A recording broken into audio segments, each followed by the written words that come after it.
The story His First Flight gives an account of a young seagull who is afraid to fly.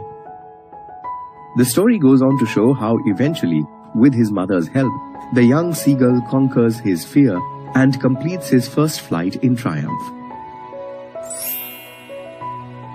Let's see what happens in His First Flight by Liam O'Flaherty.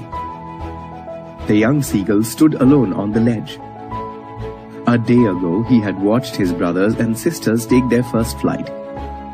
Though their wings were shorter than his, they had run to the brink and then jumped. His mother and father called to him shrilly, threatening to let him starve if he didn't jump. But he was afraid to jump. It was such a long way down, and he was sure his wings would never support him. So now he was alone on the ledge under the blazing sun.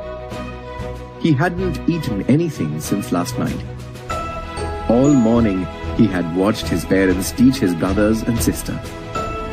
He had seen his older brother catch his first fish. They had also teased him all morning from their perch on the opposite cliff. It was very hot, and the seagull was very hungry.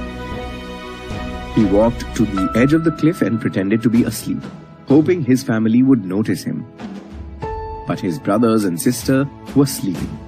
His father was cleaning his wings. Only his mother noticed him. Now and again, she would tear a piece of fish and then scrape her beak on the stone to sharpen it. Seeing this, the young seagull, mad with hunger, let out a cry. He wanted a piece of fish.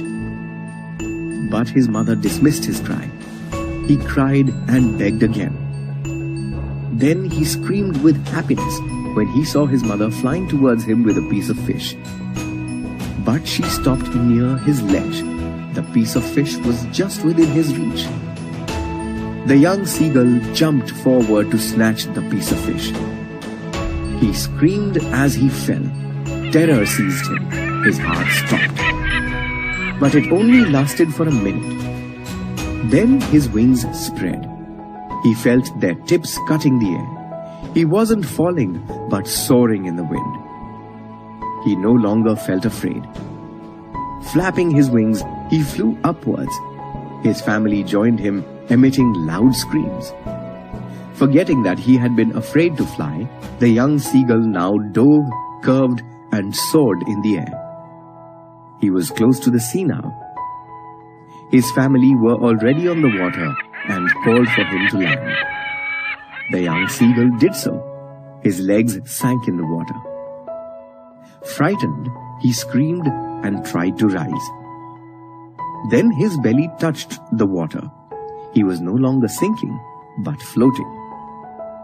His family now praised him, bringing him bits of fish.